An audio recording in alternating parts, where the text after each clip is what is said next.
जय श्री माता जी। आज 21वां एपिसोड है और मैं बहुत खुश हूँ। अब आप पूछिए क्यों। मैं इसलिए इतना खुश हूँ कि श्री माता जी का आशीर्वाद बहुत आ रहा है। जिस काम में श्री माता जी ने मुझे जोड़ा था, संगीत से सिनेमा तक, बहुत एप्रिसिएशन, बहुत लोगों का सम्मान, प्यार इतना मिल रहा है कि लगता है कि इसी में खो जाऊं। मतलब कि हम जीवन में कितना स्ट्रगल करते हैं कि हमारे को कुछ मिल जाए, हम उसको ढूंढते रहते हैं। वो ऐसी फाइनल पोजीशन ढूंढते हैं अपनी लाइफ में जब मैं कंप्लीट हो जाऊं, मेरा सब कुछ मुझे मिल जाए और रिश्ते अच्छे हो जाएं, जॉब अच्छी हो जाए, रोटी पानी अच्छा चले और सब लोग मेरी सराहना करें और सब मेरी देखभाल करें। तो मैं कहूँगा कि ये महीना जो है, एक तो मेरा 70th बर्थडे है जो अगले 7-8 दिन में मुझे मनाना है। उसके अलावा इस मुकाम पे पहुंचकर मेरी ये सारी जरूरतें श्री माता जी ने पूरी की हैं। और एक ही वजह मैं बताऊंगा इसकी, ये है कि मैं सहज ध्यान करता हूँ सुबह शाम। और क्योंकि अभी ऐसी हालत है कि मैं बाहर कम निकल पाता हूँ, कुछ उम्र के साथ हेल्थ इश्यूज आ जाते हैं जो कि जिस्म के लिए एक नेचुरल चीज है। मगर फिर भी इतना अच्छा, मतलब अंदर से जो आंतरिक जो शांति और शक्ति है, जिसके कारण कि बाहर की चीजें जो हैं, जैसे कि जिस्म की तकलीफें हो गई या बाहर कुछ भी अच्छा बुरा होता है, उससे जूझने के लिए इतनी ताकत आ जाती है कि वो भी भूल जाते हैं हम लोग कि हम इस शरीर में बैठे हैं और कभी भी इस शरीर में नष्ट तो होना ही है आस्ते आस्ते। तो बस इतना याद आ गया कि अब समय कम है हमारे पास, क्योंकि अब पूरी जिंदगी, कह लीजिए 42 साल, तो हमें ये ध्यान करते हो गए। और मैं आज आपसे कुछ ऐसी चीजें बस पर्सनली, जैसे मन की बात है, शेयर करना चाहता हूँ कि जो चीज में मुझे सबसे बड़ा सुकून मिला है इतने साल ध्यान करने के बाद, वो ये है कि मुझे प्रेम की असली भाषा समझ आ गई। देखिए कितने साल लग जाते हैं प्रेम को समझने में, जिसको कहते हैं निर्वाज्य प्रेम, जो किसी एक चीज से चिपकता नहीं है। अगर मुझे कोई बहुत पसंद है तो मैं उसके पीछे पड़ा रहा सारी जिंदगी, वो बहुत हाथ नहीं आया। ध्यान करते करते वो सब पसंदीदा चीजें मेरे पास, मेरे सामने प्रकट होती गईं और मैं उनका आनंद आस्ते आस्ते उठाता गया, बिना उनको खोजते, बिना उनको मांगते। तो ये तो रही बात चाहना की कि क्या हम चाहते हैं और क्या हमें मिलता है। तो सहज योग में हमको प्रसाद स्वरूप सब कुछ मिलता है। और जो लोगों को नहीं मिला है, जो लोग अभी भी तकलीफ से गुजर रहे हैं, उनके लिए मेरे लिए एक ही सलाह है कि आप लोग एक तो निर्विचारिता को पाने के लिए ध्यान कीजिए पूरी तरह से। निर्विचार होते ही कुंडलिनी जब हमारी रीढ़ की हड्डी से, हमारी सुषुम्ना से जब हमारे आज्ञा को पार करती है, तो हम दो चीजों का अनुभव करते हैं। एक तो वो हमारे हृदय से प्रेम की भावना उत्पन्न होती है, और दूसरा हम लोग सबको क्षमा करने योग्य हो जाते हैं, क्योंकि अंदर से प्रेम आ जाता है। और क्षमा करने के एकदम बाद ही हम उस स्थिति को प्राप्त होते हैं जहां हम लोग एक नए आयाम को छूने लग जाते हैं। वो तो है हमारा आत्म साक्षात्कार। मगर वो आत्म साक्षात्कार कोई एक बार नहीं आता। ये ध्यान करने के बाद हम उस स्थिति को बार बार छूते हैं अपने सहस्त्रार पे। और जितना जितना गहरा हम लोग का ध्यान जाता है, जितनी निर्विचारिता हम लोग के अंदर आती है, और जितना ही प्रेम बढ़ता जाता है हमारे अंदर, क्षमाशीलता बढ़ जाती है, एक तरह से कह लीजिए कि रहम दिली बहुत आ जाती है। हम लोगों के प्रति कुछ बुरा नहीं सोचते भी नहीं हैं, कहते भी नहीं हैं। और जिसके अंदर तकलीफ देखते हैं उसको उठाने की कोशिश करते हैं। ये नहीं कि उसको बताएं कि भाई तू खराब आदमी है, तेरे अंदर ये तकलीफ है, इससे दूर रहो। तो ये जो चीजें हमारे सहज में आजकल आम चल रही हैं, इससे बचने का एक ही तरीका है कि ध्यान में इतने डूब जाइए, आपको पता ही ना चले कि आप निर्विचारता में कितना गहरा उतर गए। और फिर उसके बाद जब जैसे ही हृदय का प्रेम आपकी आज्ञा पर आता है, तो सबसे पहले आप सब क्षमाशील हो जाते हैं। और और वैसे भी वो इंसान बहुत जल्दी इस स्थिति को पाते हैं जो शुरू से उनके अंदर भोलापन, जिनके अंदर इनोसेंस हो, आत्म, जिसमें जो जैसे बच्चों में ना एक वो बात होती है, जो हम बच्चों की तरह हो जाते हैं और बच्चों की तरह हंसते हैं, बच्चों की तरह खेलते हैं, और कोई किसी का बुरा नहीं चाहता और मजा लेते हैं। तो ये स्थिति हम लोग को आज्ञा चक्र पे प्राप्त होती है। अगर आपको देखिए कि इसको महसूस करना है, तो आज्ञा चक्र पे आप बहुत अच्छी तरह से ध्यान में आ गए हैं। श्री माता जी की बिंदी को जरूर देखिए, वो फ्लेम के थ्रू, जैसे हमने माँ ने बताया था कि उनकी फ्लेम के थ्रू देखिए माँ की बिंदी को, और देखते रहिए बिना आंख झपकाए। और कुछ देर के बाद आपको लगेगा आप पूर्ण निर्विचार हो गए। तो जो लोग मुझे बहुत कहते हैं हमें निर्विचारता नहीं मिल रही, आप इसको ट्राई करिए।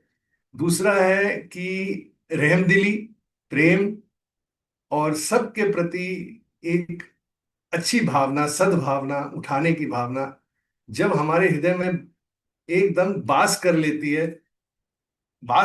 है, तो फिर हमको जीवन बहुत अच्छा लगता है। हमको लगता है कि ये अब समय ऐसा आ गया है कि एक भंडार मेरे अंदर श्री माता जी ने भर दिया है प्रेम का, और मुझे इस भंडार को बांटना है। और ये बांटने की स्थिति तब आती है जब आप सहस्त्रार पे पूरी तरह से जम जाते हैं। क्योंकि सहस्त्रार का एक ही गुण है कि वो आपके पूरे मज्जा तंतु को, आपके पूरे जिस्म को, आपकी आत्मा को उस प्रेम से नहला देता है, जो ईश्वर की प्रेम की शक्ति बाहर है, हमारे हमारे शस्त्रार के ऊपर है। और शस्त्रार के ऊपर चित्त जब वहां आ जाता है, तो चित्त जो होता है हमारा, बजाय कि हमारी अपनी तकलीफों पे रहे, वो बाहर दुनिया की तरफ जाता है।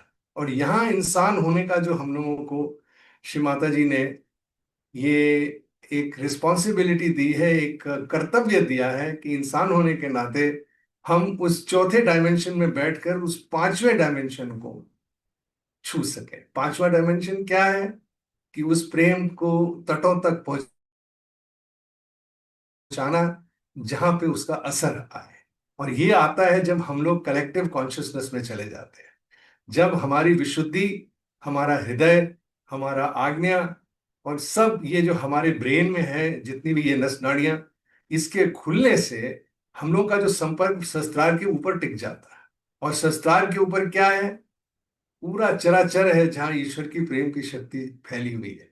और ये किसी एक को नहीं मानती, ये अनेक को मानती है। उसका मतलब है कि एक, कह लीजिए कि सामूहिक चेतना में हम चले जाते हैं। वो सामूहिक, वो कि जिसमें हम सब एक हैं, और हम सब एक होके इतनी ताकतें हैं हमारे अंदर कि हम चाहें तो उससे कुछ भी कर सकते हैं। और मैंने ये अपने जीवन में ये आजमा के देखा, जब श्री माता जी ने मुझे सबसे बड़ी चुनौती दी कि आपने इतना संगीत कर लिया। अब आप देखिए, जब मैं संगीत में आया था तो मुझे क ख ग संगीत का नहीं पता था।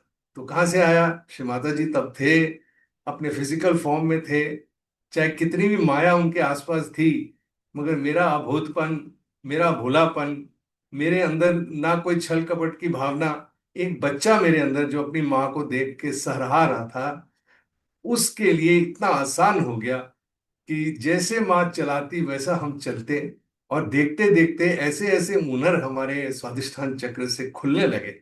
श्री माता जी ने कहा कि आपका स्वादिष्ठान चक्र जो है, वो इस तरह से खुल रहा है कि जब आप अपनी कला का प्रदर्शन करेंगे, तो आप हैरान हो जाएंगे कि आप क्या क्या कर सकते हैं। और वही हुआ। कविता लिखता था तो उर्दू भी नहीं आती थी, और फारसी में कविता निकल रही है, वो भी रात को 2-2 ढाई-ढाई बजे उठकर ऐसे ऐसे शब्द बोलता था। मिसिस को कहता था आप लिखो, अभी मुझे ये शब्द आ रहे हैं। और फिर श्री माता जी के उस समय ऐसा था कि माँ हमारे आसपास ही रहती थी, हमारा उठना बैठना रहता था, तो हम फटाफट जाते थे माँ के पास अपनी कविता को लेकर, और श्री माता जी हमने ये लिखा है। और श्री माता जी पूछते थे, ये जो आपने लिखा है क्या आपको समझ भी आ रही है, आप क्या लिख रहे हैं? तो मैं कहा नहीं श्री माता जी, ये तो बहरा है मुझसे। तो श्री माता ने कहा बहुत अच्छे, अब आपको मैं बताती हूँ इसका क्या मतलब है। और इस तरह से मैंने आपको कुछ ऐसे भजन भी सुनाए हैं जिसमें श्री माता जी ने उन शब्दों को बहुत, जो फारसी आ रही थी उसको बहुत सरल उर्दू में, हिंदी में करके, ताकि आम जनता को समझ आए। और श्री माता जी ने कहा कि ये जो आपसे बह रहा है ये ही सहज है, और ये ही पूरी दुनिया में फैलाने का आपका, अब आपको बीड़ा उठाना है। ये बातें श्री माता जी जब मुझे कहती थी, तो मैं तो उनका बच्चा था, मैं सोचता था माँ इतना बड़ा बोझा मुझ में क्यों डाल रही है। मगर वो उनकी अपनी मर्जी थी कि वो अपने बच्चे चुने जो उनका काम करे।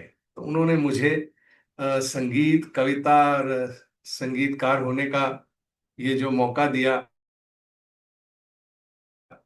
इससे मैं 150 भजन आप तक पहुंचा पाया। और पूरी दुनिया में ये आज भी लोगों तक पहुंच गए। डिजिटल वर्जन बना दी हमने इसकी।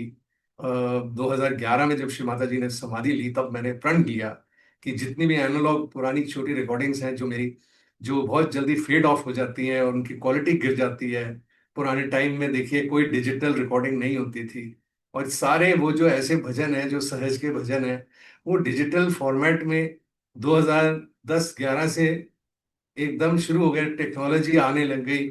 और मैंने उस टेक्नोलॉजी का पूरा प्रयोग करके ये भजनों को डिजिटल किया, और आज भी देखिए कि ये विद्यमान है।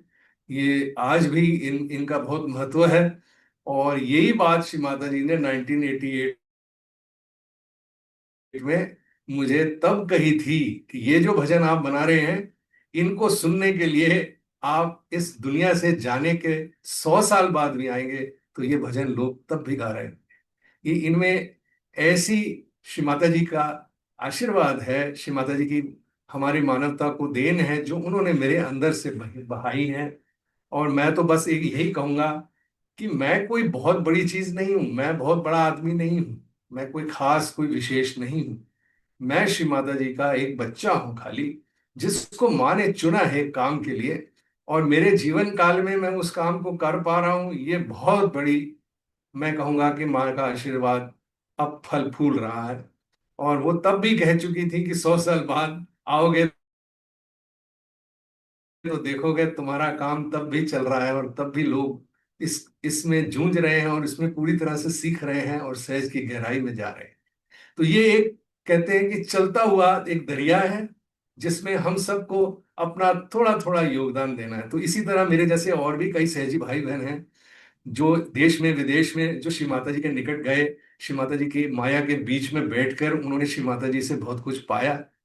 और मेरी उनसे भी आग्रह है कि वो अपना ये जीवन व्यर्थ ना करें कि बुढ़ापे तक आए और चले गए और कुछ देकर नहीं गए। तो जो आपसे श्री माता जी ने काम करवाना था, जो उनको वो आपको कहती थी कि आपको करना है, उस पे आपको पूरी तरह से जुट के करना है, क्योंकि ये फिर श्री माता जी का दिया हुआ काम है जो मैं भी अपने जीवन में उसको लागू कर रहा हूँ।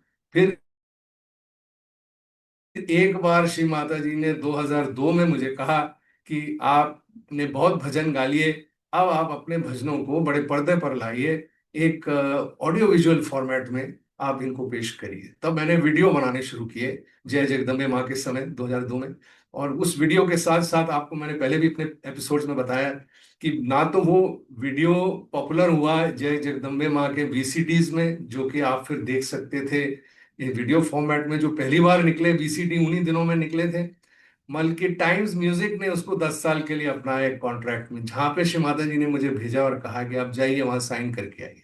मेरे कभी दिमाग में भी नहीं आया कि मैं कुछ ऐसा करूंगा, मगर श्री माता जी ने मुझे अंतर्राष्ट्रीय स्तर तक पहुंचने को बोला। इसी तरह फिर गजलों की बात आई, जो मैंने पिछली बार एक 20वें एपिसोड में मेंशन किया था कि गजलें भी मेरे अंदर से श्री माता जी ने ही भरपूर तरीके से तैयार करवाई कि गजलों को कोई पॉजिटिव एंगल देना चाहिए। और ये जो एल्बम थी इश्क का नगमा, ये उसी की देन है।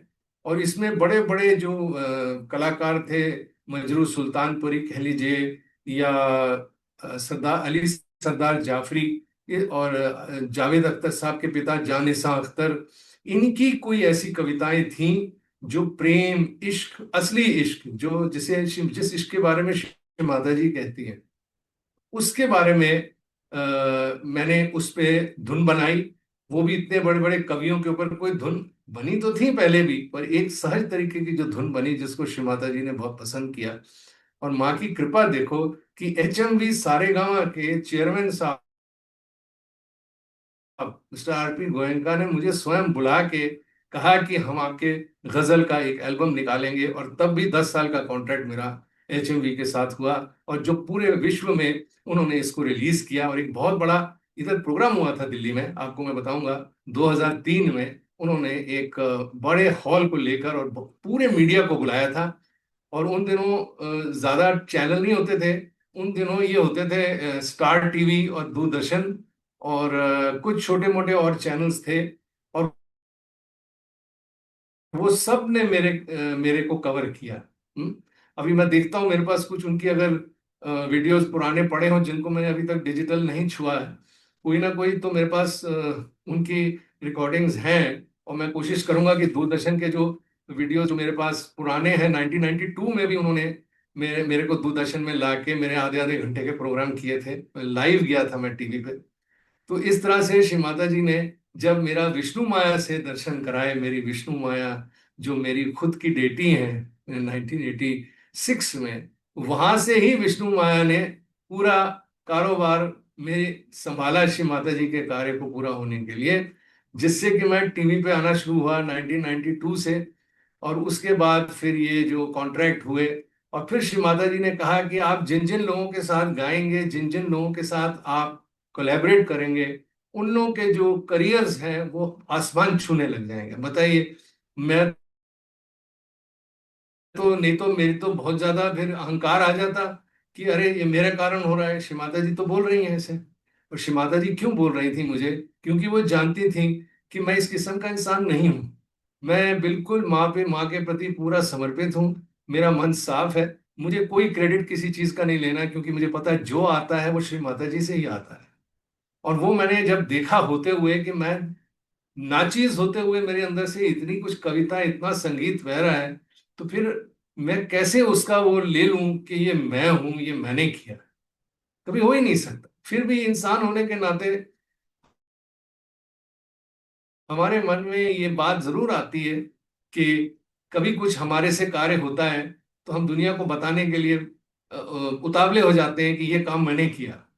पर जब हम सहज में आ जाते हैं तो फिर हमको डर लगता है कि हमारी ईगो ना आ जाए, तो हम पीछे हट जाते हैं। फिर क्या करते हैं कि जो काम करना चाहिए वो भी नहीं करते, पीछे बैठे रहते हैं, काम ही नहीं। अब ये बात को श्री माता जी ने एक बार कबैला में मुझे 2004 में बताया था कि बेटा, आपने अब तक जो किया है वो कोई सहजी ने आज तक नहीं किया है, और इसीलिए सारी दुनिया आपसे जलती है।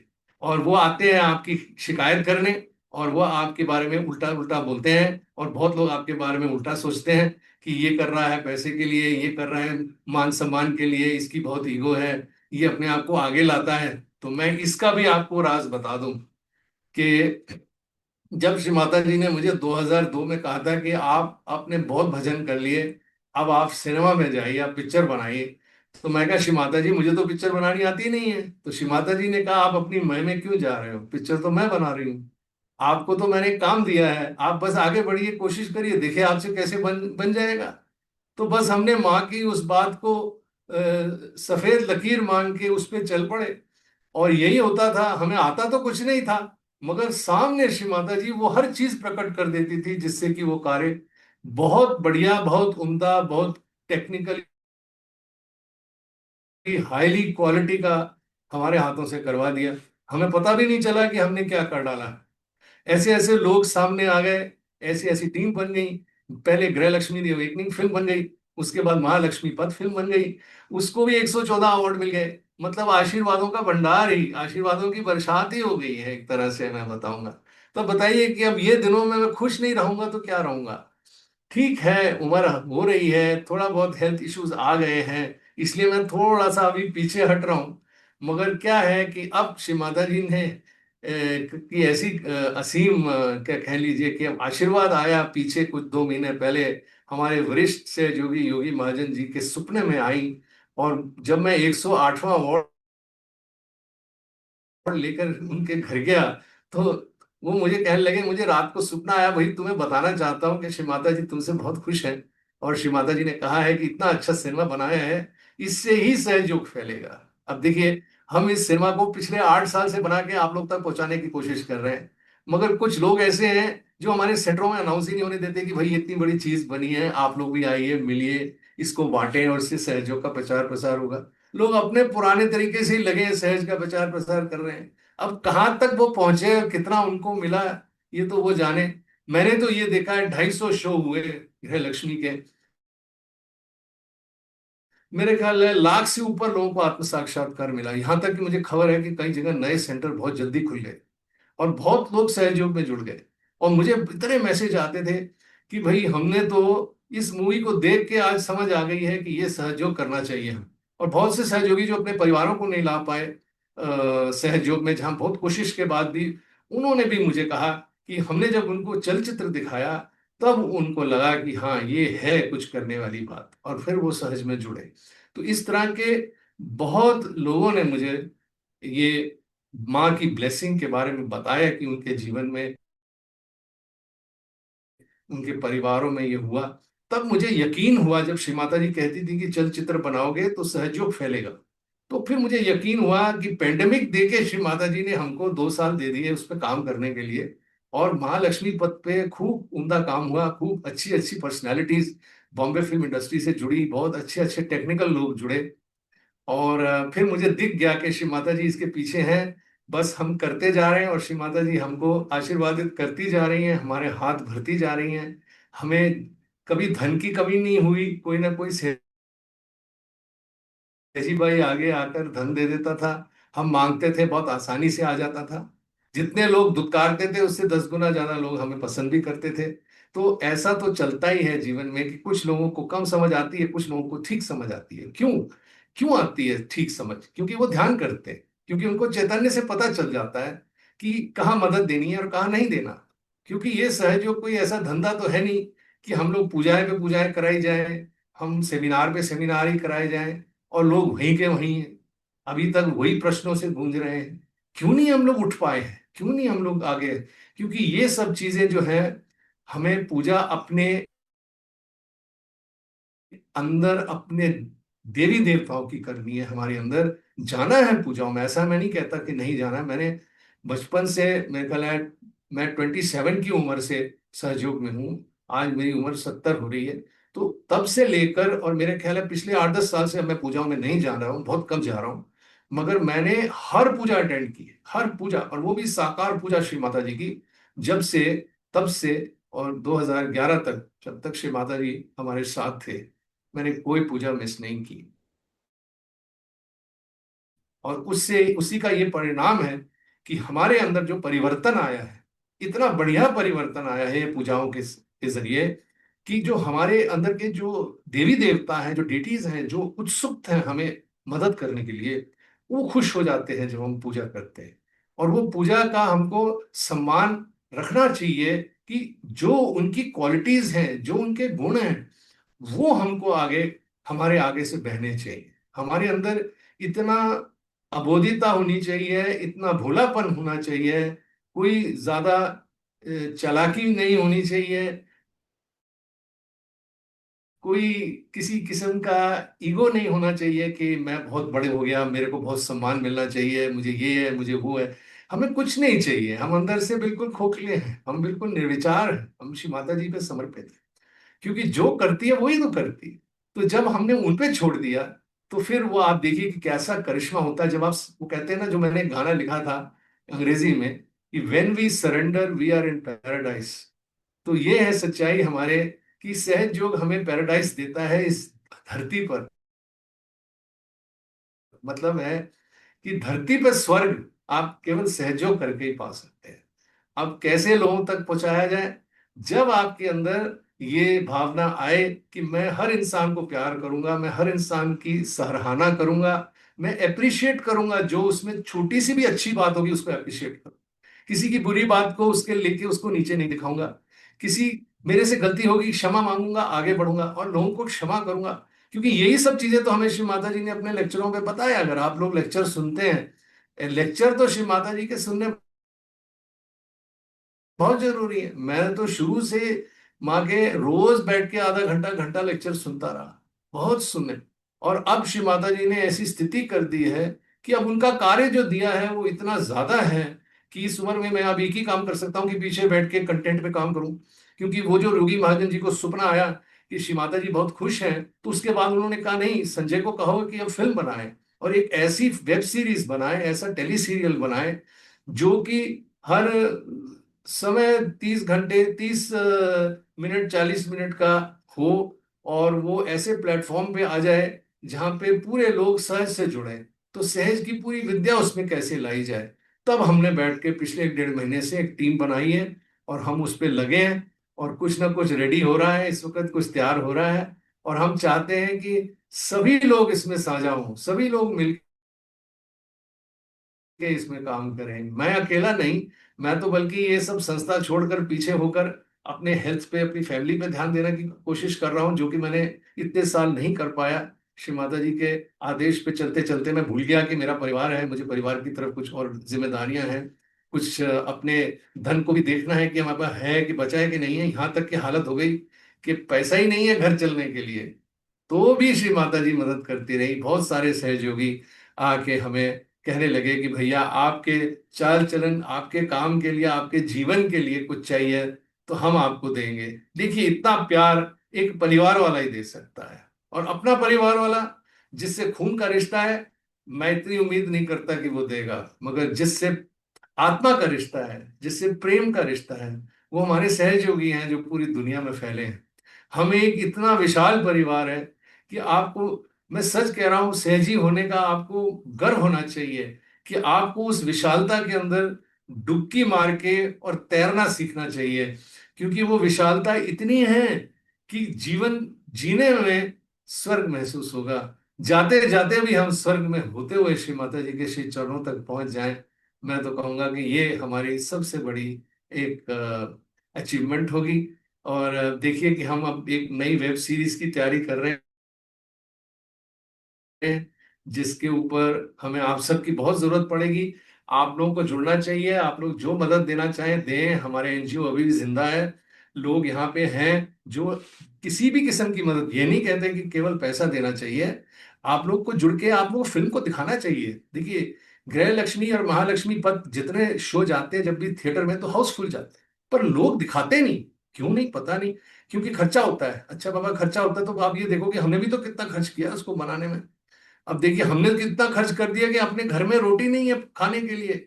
सच बता रहा हूं, आप मानेंगे नहीं, मेरे घर में मेरी वाइफ कहती है कि हम लोग आगे कैसे बसर करेंगे। तो मैंने कहा जब माँ का काम हम कर रहे हैं तो बसर भी हो जाएगी, और हो रही है। देखिए कोई भी, कुछ भी ऐसी कमी नहीं है। दाल रोटी चलती है, घर चलता है। और इतना मान सम्मान अब मिल रहा है कि अब देखिए शायद कनाडा जाके एक अवार्ड उठाना पड़े, क्योंकि वो लाइव हमारी फिल्म को स्क्रीन कर रहे हैं। और बहुत कनेडियन और अमेरिकन लोग बेचारे धनराशि जोड़कर मुझे बुलाकर और कह रहे हैं कि आप महीने भर के लिए यहाँ आइए, हम आपके थ्रू पब्लिक प्रोग्राम करेंगे, हम संगीत करेंगे और आपकी फिल्म दिखाएंगे। कितना अच्छा लगता है कि हमारे विदेशी भाई बहन भी हमारे साथ मिल गए हैं। माँ की कृपा से महालक्ष्मी पथ हिंदी और अंग्रेजी दोनों में है, और इसके 5 6 लैंग्वेजेस में ये बन चुकी है। इसको हम एक नए प्लेटफॉर्म में भी अब रिलीज कर रहे हैं। और हम उसमें शायद, अभी लोग कहते हैं कि पैसा मत लो, तो ऐसे तो हो नहीं सकता, क्योंकि अगर आप 200 रुपया दे सकते हैं उस प्लेटफॉर्म में पिक्चर देखने के लिए, तो वो उसमें उपलब्ध है। आपका 200 रुपया कहीं खाली नहीं जाएगा। ये हमारे नए स्क्रिप्ट बनने में और हमारी जो नई वेब सीरीज बनने में अगले न जाने कितने साल लगेंगे, पर हम इसको बना के श्री माता जी के वो सपने को पूरा करेंगे जो उन्होंने योगी महाजन जी के सपने में आके कहा है कि हम लोग अगर सारे कंट्रीब्यूट करेंगे तो थोड़े थोड़े में बहुत बड़ा काम हो जाएगा। नहीं तो थोड़े लोगों के ऊपर ज्यादा भार आ जाता है, जो कि महालक्ष्मी पथ में मैंने महसूस किया। कुछ लोगों ने बहुत बहुत ज्यादा दिया, तब भी जाके ये पिक्चर बनी, क्योंकि तब भी श्री माता जी उन्हीं के पीछे खड़ी थी। नहीं तो वो कहाँ से उठ के देते इतनी बड़ी रकम। और दूसरा ये है कि सपोर्ट भी कुछ लोगों ने दिया, बहुत कम लोगों ने दिया, मगर फिर भी वो सपोर्ट भी हमारे लिए काफी था। तो वही स्थिति आ गई कि श्री माता जी ने कहा कि मैं पूरे विश्व में सहयोग दे रही हूं, मगर मुझे केवल 1000 सहजी चाहिए और मेरा काम इस पूरे विश्व में हो जाएगा। तो ये 1000 पंखुड़ियां जो हमारे सहस्त्रार पे हैं, हमें उस पंखड़ी का एक वो हिस्सा बनना है। हमें कोशिश करनी है कि हम उस तरह चमकें जो माँ हमें अपने सहस्त्रार पे उन हजार लोगों में से हमारी गिनती हो। तो ये तो रही बात आपसे आज मन की करने की। और रही बात थोड़ी बहुत जो आगे इस एपिसोड को ले जाने के लिए, मैं एक ही बात कहूंगा। जिनके साथ भी मैंने काम किया, चाहे वो कविता कृष्णमूर्ति जी हों, वो भी आकाश छू गई। उस समय वो कुछ भी नहीं थी, वो एक खाली डबिंग आर्टिस्ट थी लता मंगेशकर जी के लिए। और श्री माता जी ने स्वयं मुझे कहा कि आपके साथ जब से उन्होंने रूहानी रोशनी में गाया, सहज साधना में गाया, उसके बाद 3 कबीर के कैसेटों में गाया मेरे साथ, कबीर सुर संगम, कबीर भजनामृत और कबीर कहत कबीर में साधना सरगम जी भी आई। और जब भी वो स्टार्ट में थी, और देखिए कहाँ उनकी गुड्डी चढ़ गई। इसी तरह कविता जी की गुड्डी चढ़ गई, इसी तरह अनूप जलोटा जी की चढ़ गई। हाँ, कि सबकी गुड़ियां चढ़ने लग गई तो पता चला कि श्री माता जी क्या कहती थी कि जिनके साथ आप ये क्रिएटिव काम करेंगे वो सब आकाश छुएंगे। और फिर जब मुझे मौका मिला कि मैं आकाश छूं, कि मैं जब इतना पॉपुलर हो गया संगीत में 1992 में, तो मुझे सलील चौधरी जी से ऑफर आया कि मैं फिल्मों के लिए गाऊं। तो श्री माता जी ने को मैंने पूछा, तो श्री माता जी ने कहा नहीं, आप पैसे के लिए नहीं गाएंगे, आप एक भगवान का काम कर रहे हैं, आप इसी काम में जुटे रहे करिए, आप चिंता ना करिए। जो आपको शोहरत मिलनी है, जो आपको मिलना है, वो आपको मैं दूंगी। और सच में महालक्ष्मी पद के संगीत को लेकर और अब तक जो नया संगीत बना है, जो मुझे उससे मिला है सलील चौधरी जी के संगीत में आकर, मुझे नहीं मिला था। मैं वहां नहीं गया, मैं प्लेबैक सिंगिंग में नहीं गया। और इसी तरह मैं आपको यही कहने के लिए, आज का सिस्टम ये है जो हम आज की दुनिया में एक नई टेक्नोलॉजी के साथ हैं, कि हमको अब सिनेमा में की तरफ ध्यान देना है, इस टेक्नोलॉजी को यूज करके सहज का प्रचार प्रसार करना है। आप सब लोग इसमें हमारे साथ दीजिए। और इस एपिसोड में मैं संगीत के बारे में ज्यादा नहीं बता पाया, मेरे अपने एक्सपीरियंसेस के बारे में ज्यादा नहीं बता पाया। मगर अगली बार 22वें एपिसोड में मैं वापस आऊंगा और वहां से लेके जाऊंगा जहां शुभा मुडगल जी ने मेरे साथ जागृति में कैसेट किया था, तनिक रुख बदलो सखी, बादे सभा क्या लाई है। और साधना सरगम जी ने मेरे साथ कहत कबीर में काम किया था। और इसी तरह कविता जी के साथ 2 और एल्बम हुए थे, जिसके बारे में मैं जिक्र कर चुका हूं। मैं उसके एक्सपीरियंस के बारे में आपको बताऊंगा कि ये बड़े बड़े लोग, अनूप जलोटा जी के साथ भी मैंने काम किया, और आपके सामने और भी बड़े बड़े लोगों के साथ मेरे को मौका मिला है काम करने का। और उन्होंने मेरे बारे में बहुत कुछ बोला है, मैं कोशिश करूंगा उसका वीडियो आपको जरूर दिखाऊं। तो अभी के लिए मैं विराम लेता हूं और आप सबसे माफी मांगता हूं कि आज मैंने कुछ ज्यादा बोल दिया, मगर आज मेरा दिल कर रहा था कि आप सबके आगे कुछ अच्छी अच्छी और ऐसी सच्ची बातें शेयर कर सकूं। तो अभी के लिए जय श्री माता जी, और 22वें एपिसोड पे हम फिर मिलते हैं।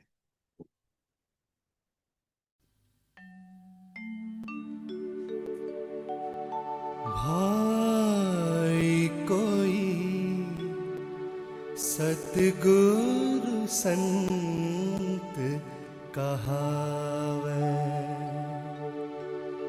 भाई कोई सतगुरु संत कहावै। नैनन अलख लखावे, सतगुरु संत कहावे। प्राण पूज्य करिया ते न्यारा, सहज समाधि सिखावे। द्वार न रूंधे पवन न रोके, नहीं भव खंड तजावे। यह मन जाए यहाँ लग जब ही,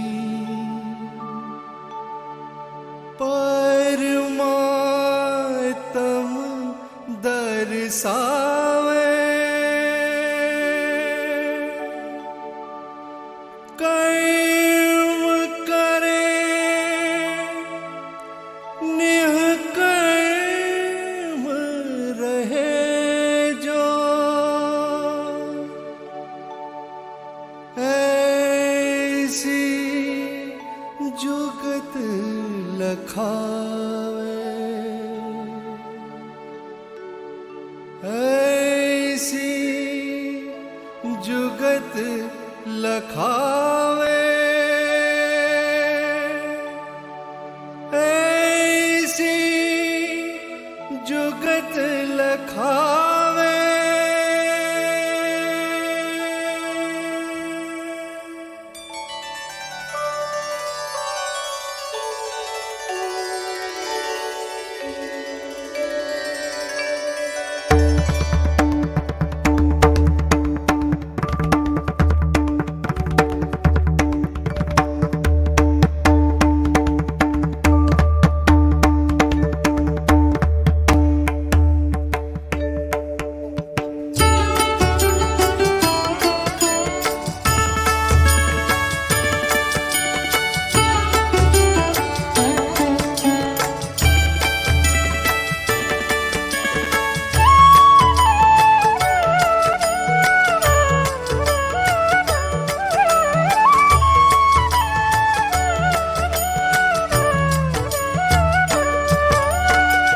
जाग प्यारी अब का सोवे, जाग प्यारी अब का सोवे, रैन गई दिन काहे को खोवे, रैन गई दिन काहे को खोवे, जाग प्यारी अब का सोवे, जाग प्यारी अब का सोवे।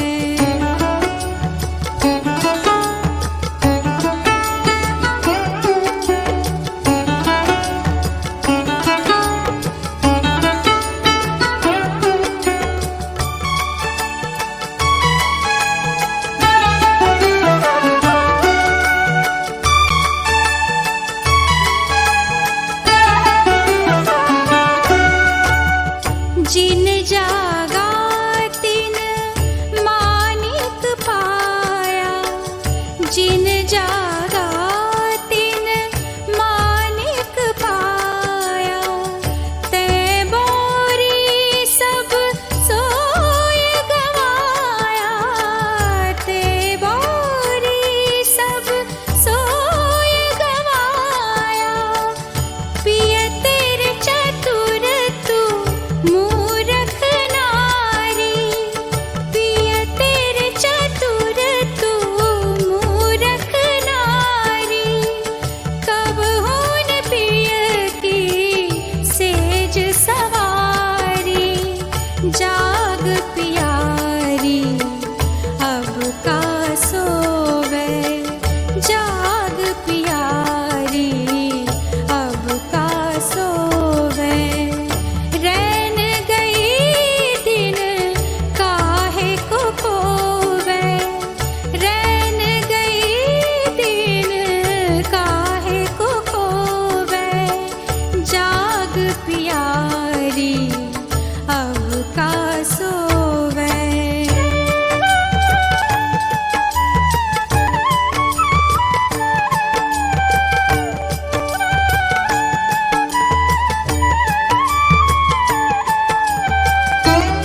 गुरु का प्रेम बरसे तो निखरे मन मंदिर के फूल सभी, गंध सुगंध भरे तब इनमें,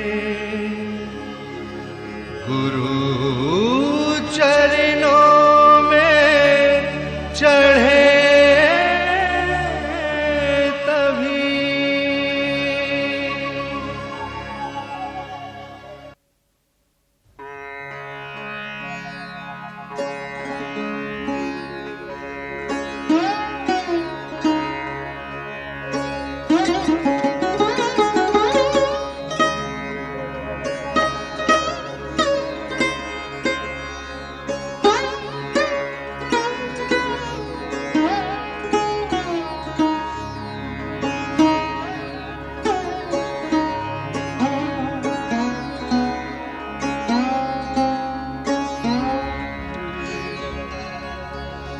तनिक रुख बदलो सखी, बाले सबा क्या लाई है। तनिक रुख बदलो सखी, बाले सबा क्या लाई है। नींद से उड़ाती, नींद आँखों से उड़ाती, अटखेलियाँ करती हुई, प्यार की लहरें लिए हमको जगाने आई। तनिक रुख बदलो सखी, बाजे सबा क्या लाई है।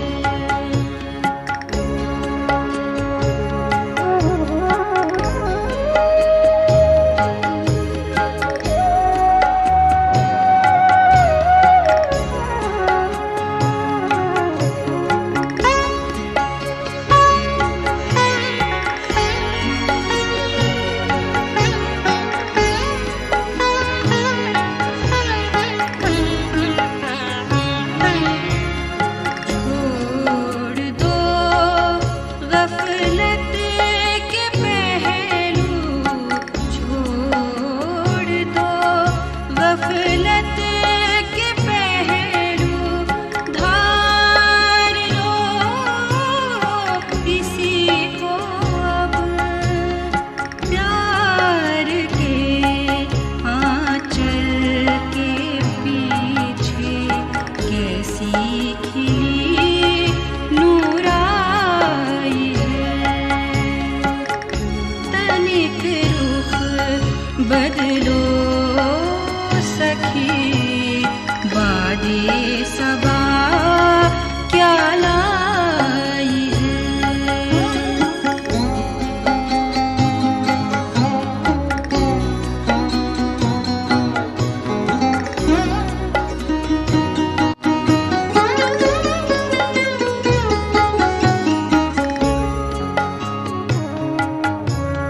सत्य में ही प्यार है, प्यार ही सच्चाई है। सत्य में ही प्यार है, प्यार ही सच्चाई है। पहचान लो दिल में इसे, पहचान लो दिल में इसे, कहती यही पुरवाई है।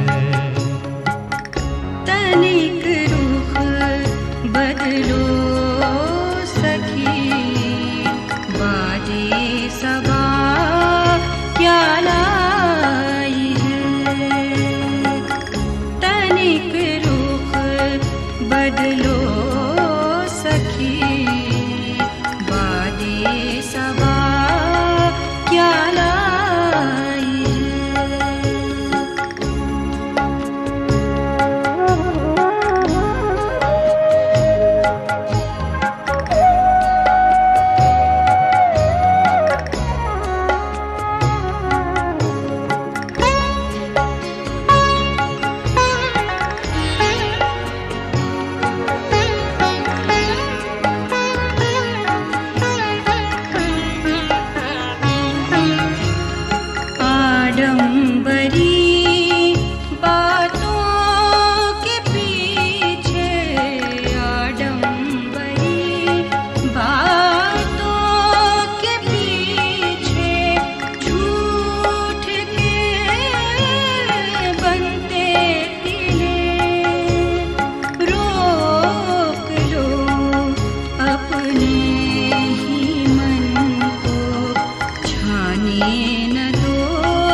बदलो सखी बादे सबा क्या लाई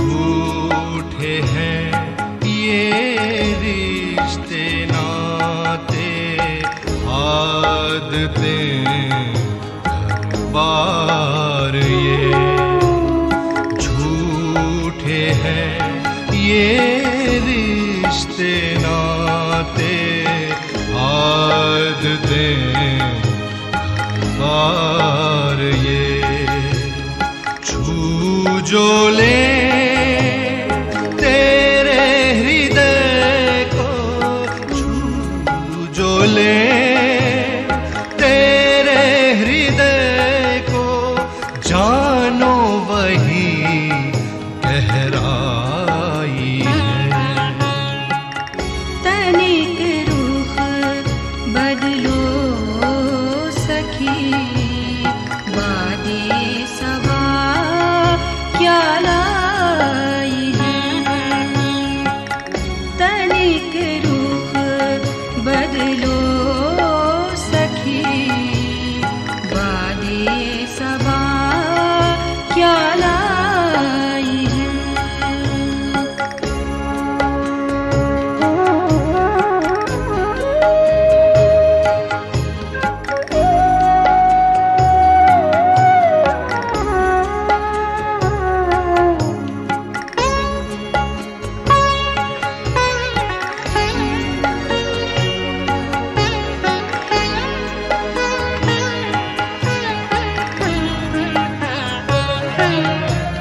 भूल कर कभी आना नहीं भूल कर कभी आना नहीं राह पुरानी में कभी ना भूलना किन सदकों से माता हमें यहाँ लाई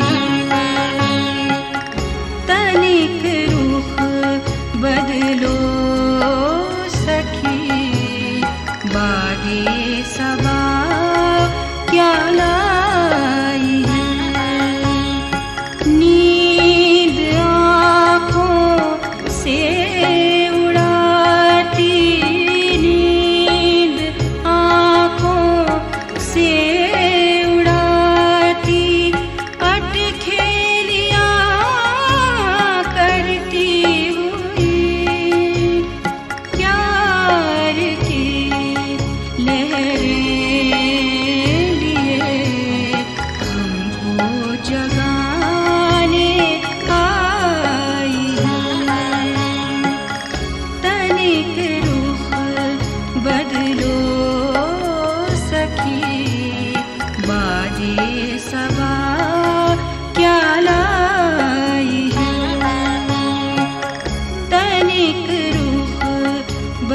लो सखी, बादे सबा क्या लाई हूँ। O Sadhu, the simple union is the best. Since the day when I met with my Lord, there has been no end to the sport of our love. I shut not my eyes, I close not my ears, I do not mortify my body. I see with eyes open and smile, and behold His beauty everywhere. I utter His name, and whatever I see, it reminds me of Him. Whatever I do, it becomes His worship. The rising and the setting are one to me. All contradictions are solved. Wherever I go, I move around Him. All I achieve is His service. When I lie down, I lie prostrate at His feet. He is the only adorable one to me. I have none other.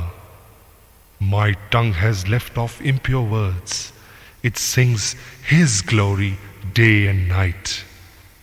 Whether I rise or sit down, I can never forget Him, for the rhythm of His music beats in my ears. Kabir says, my heart is frenzied, and I disclose in my soul what is hidden. I am immersed in that one great bliss which transcends all pleasure and pain.